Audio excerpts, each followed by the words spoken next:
Okay, I have prepared a share that I hope I can do in 3 or 4 minutes. When did I first lose my innocence? It was not until I was in the 5th grade. Why?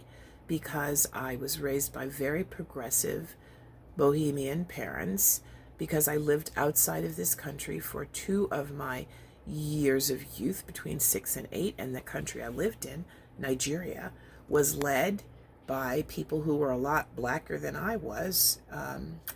And it was in the 5th grade that I went to public school in Prince George's County.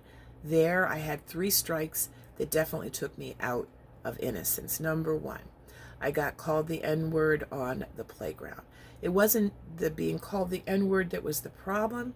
It was the reaction of the little white girl from Santa Barbara, California, who had just moved to Prince George's County. It was the look in her face, her absolute astonishment and horror, and her lack of any helpful response. Number two was that same girl from Santa Barbara took me aside and explained an aspect of institutional racism that I had never personally experienced. That was that she was having a skating party, but it was at a skating rink where I wouldn't be allowed to go. So her mom had said that she shouldn't invite me to the party, or maybe it was that she had to uninvite me to the party she had invited me to. Either way, no one in that beautiful white progressive family from California chose a different spot for the party. And number three was the worst.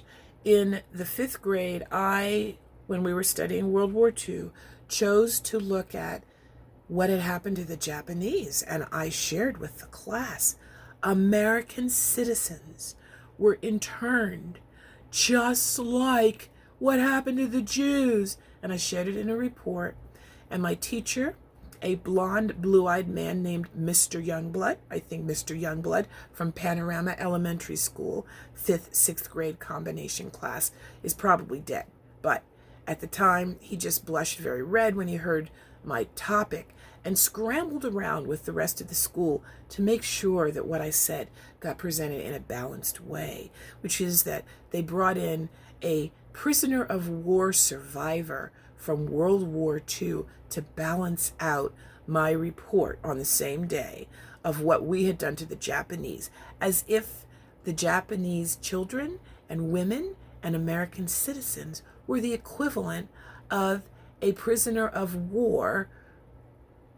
I knew that was wrong right away, and I knew that my country was not an ally when I was in the 5th grade, which makes me maybe a later loss of innocence than the average person, but it was definitely a total loss of innocence.